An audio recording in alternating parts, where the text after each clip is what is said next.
You already know what it looks like. Flat hood, round headlights, a fold-down windshield, and that stubborn, square little body that could climb almost anything. It carried generals and privates, hauled the wounded, mounted machine guns, and went ashore on every front of the Second World War. Dwight Eisenhower said it was one of the handful of things that won that war, and almost everyone who has ever heard the name knows exactly which two companies made it, Willys and Ford. But the Jeep was not born at Willys or at Ford. It was born in a small factory in Butler, Pennsylvania, at a company most people have never heard of, one that was nearly broke, designed the whole thing in a matter of weeks, and delivered the very first one with half an hour to spare, and then watched the giants take it, build the fortune, and keep the name. This is the story of the little company that invented the Jeep, and the quiet men who drew it, and how they ended the war building trailers, forgotten almost entirely. The company was called American Bantam, and by the summer of 1940, it was running out of time. Built from the wreckage of a failed maker of tiny cars, a hard sell in a country that liked its automobiles big, it had a small, skilled crew, a factory in Butler, and not much money left.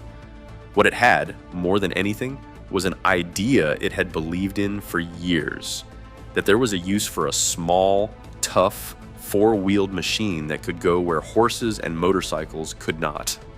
And in July of 1940, with war spreading across Europe and the US Army suddenly, urgently looking for exactly such a machine, that old idea became the most important thing in the country. The Army's request went out to 135 companies, and it read almost like a dare. Build us a four-wheel drive reconnaissance car. Make it light. Make it tough. Make it carry a crew and haul a gun, and have a working prototype ready in 49 days. 49. Most of the great automakers in America read that timeline, looked at the tiny sum of money attached to it, and quietly declined. Out of 135 companies, only 2 even answered. One was Willys Overland. The other was little, nearly broke American Bantam. Willys asked the Army for more time.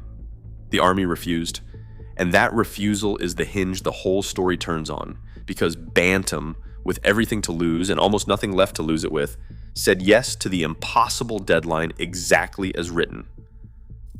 There was just one problem. Bantam had the factory and the mechanics, but it no longer had anyone to draw the plans.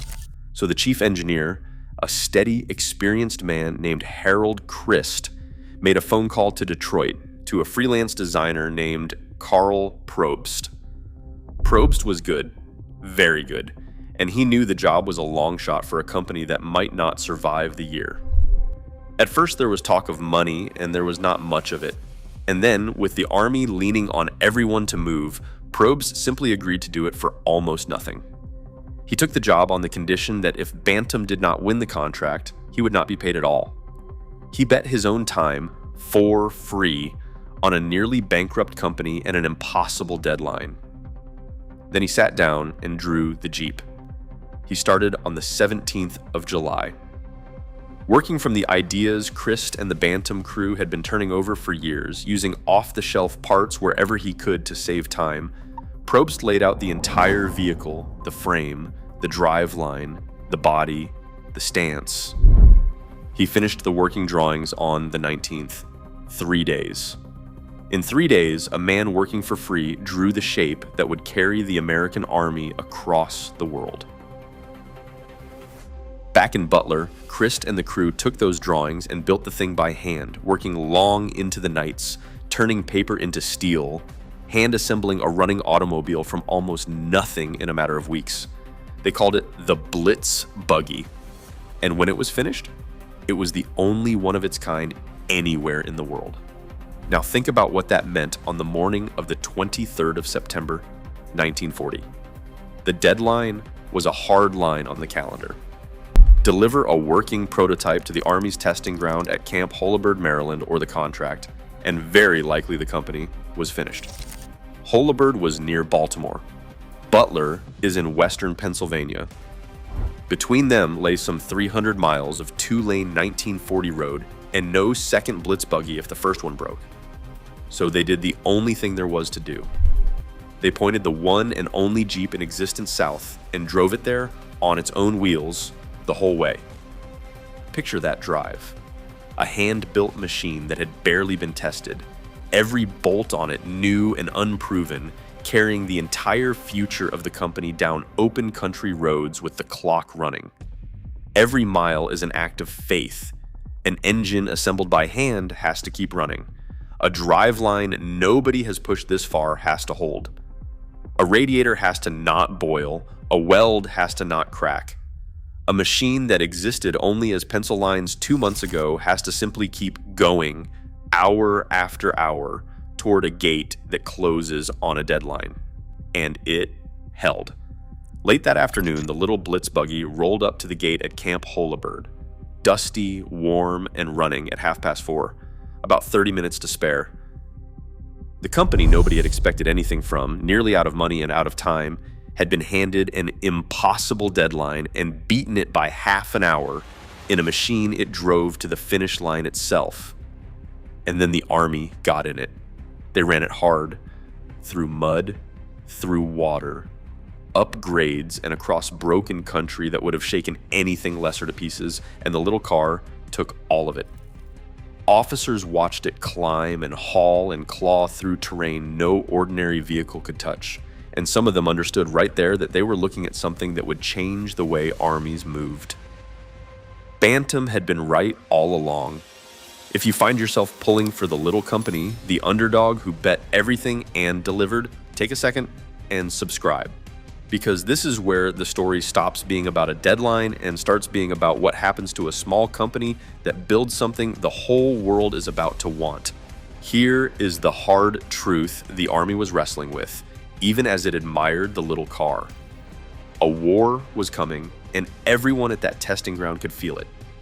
When it came, the Army was not going to need a few hundred of these machines or a few thousand. It was going to need hundreds of thousands, pouring out of factories as fast as steel could be shaped.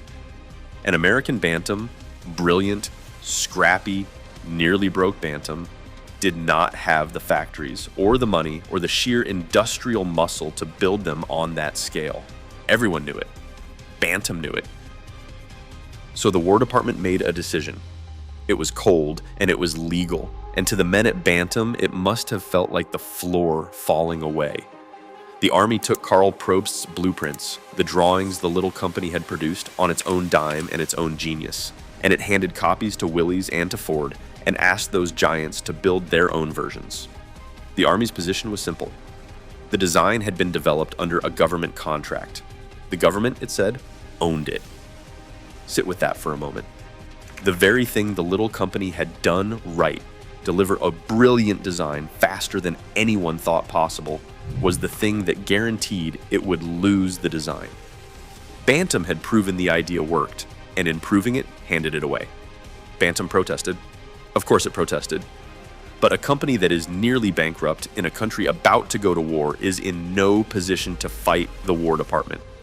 Bantam did not have the money for a fight, and there was no time for one anyway. The urgency was real. Men were going to need these machines to stay alive, and so the drawings went to Toledo and to Dearborn, and the advantage the little company had earned, the years of vision, the 3 unpaid days, the nights of hand-building, the long, anxious drive to Maryland, was quietly handed to the 2 largest players in the room. Willys took the design and improved it, dropping in a strong, torquey engine that soldiers came to love and called their version the MB. Ford brought its vast assembly lines to bear and built theirs as the GPW. Between them, Willys and Ford would build more than 600,000 Jeeps before the war was over. The machine became a legend. The name became one of the most valuable in the history of the automobile. And American Bantam, the company that actually created it, built about 2,700 Jeeps in total. Then the contracts went elsewhere, and the assembly of the vehicle it had invented moved on without it. For the rest of the war, Bantam kept its doors open by building trailers, humble, useful, unglamorous cargo trailers, hauled behind the very Jeeps it had designed and no longer built. the company that gave the army the Jeep spent the war watching from the side of the road. It never built another car of its own, and in the middle of the 1950s, it was absorbed into another company and the name disappeared for good. Karl Probst, the man who drew the whole thing in 3 days for free, did not get rich from it and did not become famous for it. For years, the credit for the Jeep was something the big companies argued over among themselves: patents, grille designs, who owned the name, while the little company in Butler that had actually done it first faded out of the telling almost entirely. Probst's name and Harold Crist's name and the name American Bantam slipped quietly out of a story the whole world thought it knew. There is a festival in Butler, Pennsylvania now, where people bring their Jeeps by the thousands to the town where the first one was built. Stand there, among all that steel, and it is worth remembering how it actually began. Not in a giant factory, in a small one, run by a company with almost no money left, that answered a dare 133 other companies walked away from, and drew the future in 3 days because one man was willing to work for nothing to see if it could be done. Everything that came after, the fortune, the fame, the name on the grill, went to others. What Bantam got to keep was the truth. They were there first, and they were right. The Jeep, the whole world remembers. Willys and Ford, we remember. The little company that actually built it first, American Bantam, and the quiet men who drew it, we forgot. Their names were Harold Crist and Karl Probst, and the company was American Bantam. If a story like this is worth keeping alive, stay with us. There is always another one waiting.